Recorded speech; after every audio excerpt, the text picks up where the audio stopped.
All right, we have another questions about spans. And now we're asking if this set of vectors, I won't read them, spans R4.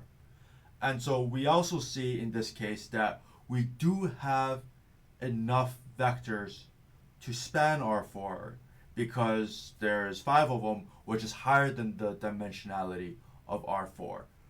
But we still have to be careful. It's still possible that some of these vectors are in fact all lying in the same space, which doesn't fill up all of R4.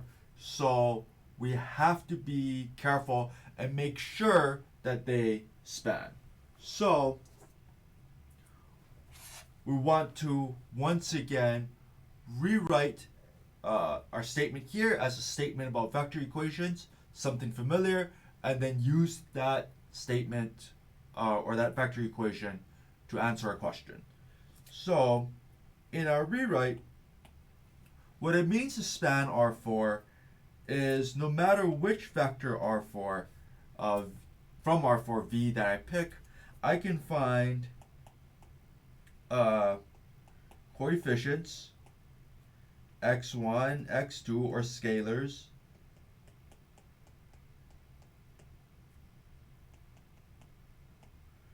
minus 3, 4, minus 4, minus 1, plus x4,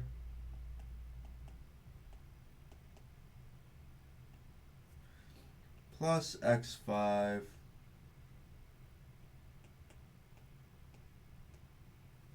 right. The claim now is that, oh, I can find uh, x1, x2, x3, x4, x5, such that this linear combination hits V. And I allegedly can do this no matter which V I pick. So, the equivalent statement is that this has a solution for every V hat in R4. Alright? So, I now want to know if this is true. And so once again, our approach to this is we're going to write out the matrix form of the left hand side.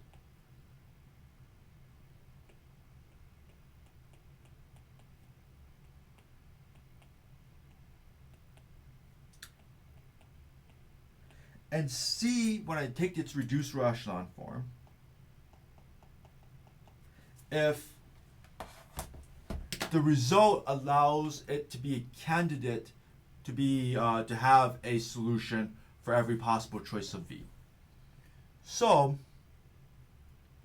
let's go ahead and pop this into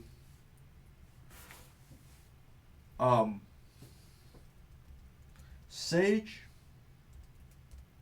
So our first row, our second row,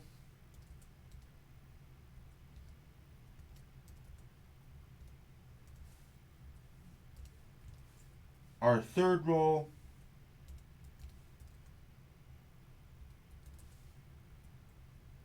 and our final row.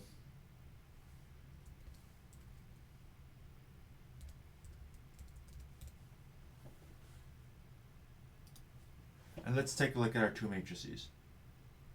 So we have a reduced row echelon form, and I'm, as usual, extremely grateful I didn't have to find this by hand. So we have our zeros and ones, and then we follow by these somewhat gnarly fractions. 37 over 106, 91 out of 106. All right. So that's what we got. So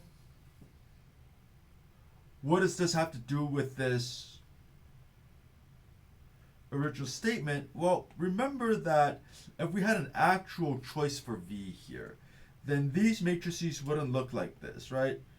I would have an augmented matrix with some question marks there, and similarly, I would have some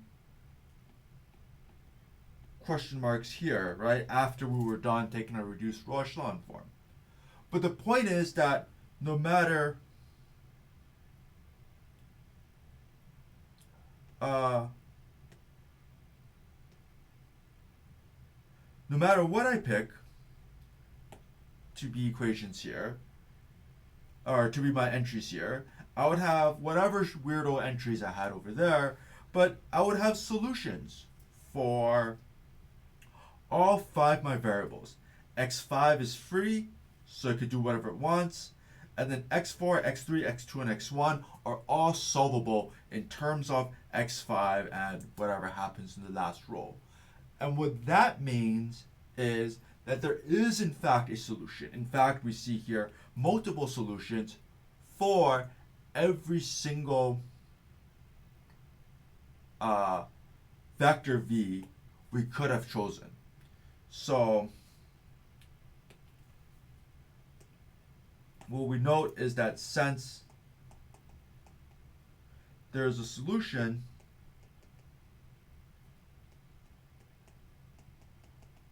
to the above equation,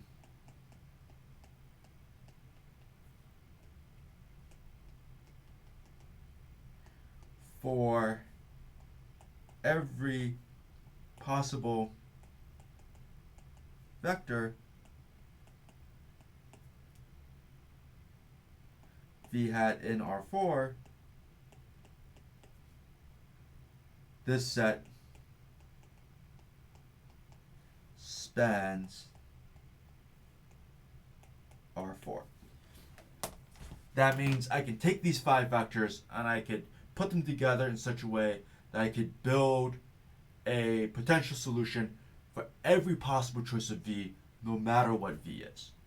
All right, thank you.